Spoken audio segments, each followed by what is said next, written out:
Breaking చూస్తున్నాం. విజయనగరంలో ఉగ్రమూలాల కేసులో సంచలన విషయాలు బయటకు వచ్చాయి.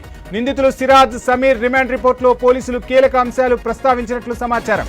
6 వ్యక్తులు ఇన్స్టా గ్రూప్ క్రియేట్ చేసుకోగా ఇందులో సిరాజ్, సమీర్తో పాటు కర్ణాటక, మహారాష్ట్ర యువకులు ఉన్నారని గుర్తించారు. ఈ 6 ముఠా 3 రోజుల పాటు హైదరాబాద్లో కలిసే ఉంది. ఐసీసీ హ్యాండ్లర్ సౌదీ నుంచి ఇచ్చే ఆదేశాల అమలుపై వీరు చర్చించారు. బాంబులు తయారు చేయాలని ఇద్దరికి సౌదీ నుంచి ఆదేశాలు రాగా మిగతా 4 బాంబులు పెట్టే టార్గెట్లు గుర్తించాలని ఆదేశాలు వచ్చినట్టుగా తెలుస్తోంది. మరోవైపు అరెస్టు సమయంలో సిరాజ్ వద్ద భారీగా పేలుడు పదార్థాలు లభించాయి. ఈ కేసు విషయంలో ఎన్ఐఏ అధికారులు విజయనగరం 2 టౌన్ స్టేషన్ కు వెళ్లారు. కేసుకు సంబంధించిన విషయాలపై అక్కడి పోలీసులతో ఎన్ఐఏ అధికారులు మాట్లాడారు.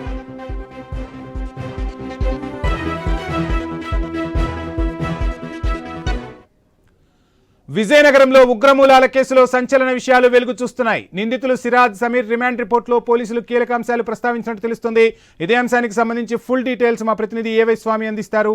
స్వామి, వంశీ, హైదరాబాద్ కు ఒకవైపు పెద్ద ఉపద్రవం తప్పింది అనుకోవచ్చు. విజయనగరం అరెస్ట్ చేసినటువంటి 2 వ్యక్తులకు సంబంధించిన విషయంలో ఒకవైపు ఐసీసీ ఆర్డర్ ఫాలో అవుతూ బాంబులు పెట్టడం కోసం వీళ్ళు చేసినటువంటి కుట్ర కోణం మొత్తం బయటపడింది. దీంతో హైదరాబాద్ లో సిరాజు, సమీర్ రిమాండ్ రిపోర్ట్ అనేక సంచలన విషయాలు కూడా బయటకు వచ్చాయి. వాళ్ళు ఇన్స్టా గ్రూప్ క్రియేట్ చేసుకుని ఏ విధంగా బాంబులు తయారు చేయాలి, ఐసీసీతో ఏ విధంగా టచ్ లో ఉండాలని చెప్పేసి వాళ్ళంతా కూడా తెలుసుకున్నట్టు తెలుస్తుంది. ఐసీసీ హ్యాండ్లర్ తోటి వాళ్ళు ఇచ్చే అంశాలపైన వీళ్ళంతా కూడా మీటింగ్ పెట్టుకొని చేసినట్టు తెలుస్తుంది. టిఫిన్ బాక్స్ తయారు చేయడం కోసం వీళ్ళంతా కూడా ఒక మెటీరియల్ అంతా కూడా ఇప్పటికే అమెజాన్ నుంచి ఆర్డర్ చేసి తెప్పించుకున్నట్టు తెలుస్తుంది. నిన్న విజయనగరంలో సిరాజు, నిన్న హైదరాబాద్ లో సమీర్ ని అరెస్ట్ చేశారు. నిన్న సమీర్ ను సికింద్రాబాద్ పరిసర ప్రాంతంలో అరెస్ట్ చేసినట్టు తెలుస్తుంది. అతని వద్ద నుంచి జరిగినటువంటి మెటీరియల్ అంతా కూడా ఎక్కడి నుంచి తెప్పించారు, ఎలా చేశారని చెప్పేసి కూడా నేషనల్ ఇన్వెస్టిగేషన్ ఏజెన్సీ కూడా లోతైన దర్యాప్తు కొనసాగిస్తుంది. దేశవ్యాప్తంగా ఆపరేషన్ జిమ్ గోస్ట్ సంబంధించినటువంటి ఒక ఆపరేషన్ పెద్ద ఎత్తున నిర్వహిస్తున్న కోణంలోనే వీళ్ళ విషయాలను కూడా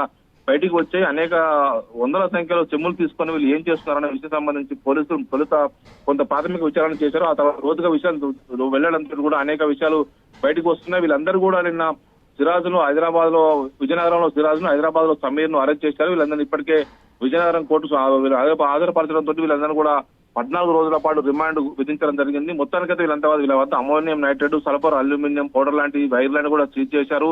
టిఫిన్ బాక్స్ వీళ్ళు అమెజాన్ నుంచి కూడా ఆర్డర్ చేసి తెప్పించినట్టుగా తెలుస్తుంది. గతంలో హైదరాబాద్ లో లుంబిని పార్కు, గోకుల్ చాట్ తో పాటు దిల్సుఖ్నగర్ బాంబు పేలుళ్ల కేసులు హైదరాబాద్ లో ప్రజలు మరవక ముందే ఒకవైపు దేశవ్యాప్తంగా ఒకవైపు అనేక పరిస్థితి కొంత సెన్సిటివ్ ఉన్న పరిస్థితితో వీళ్ళ కుట్ర కోణాన్ని విజయనగరం పోలీసులు బయటపడడంతో కూడా పెను ప్రమాదమే తప్పిందని చెప్పి మనం అనుకోవచ్చు. వీరితో పాటు మహారాష్ట్ర, కర్ణాటక సంబంధించిన వ్యక్తులు కూడా ఇందులో పాల్పడడంతో కూడా వారిని అందరినీ కూడా ఒకవైపు అదుపులో తీసుకోవడం కోసం ప్రయత్నం చేస్తున్నారు. వంశీ.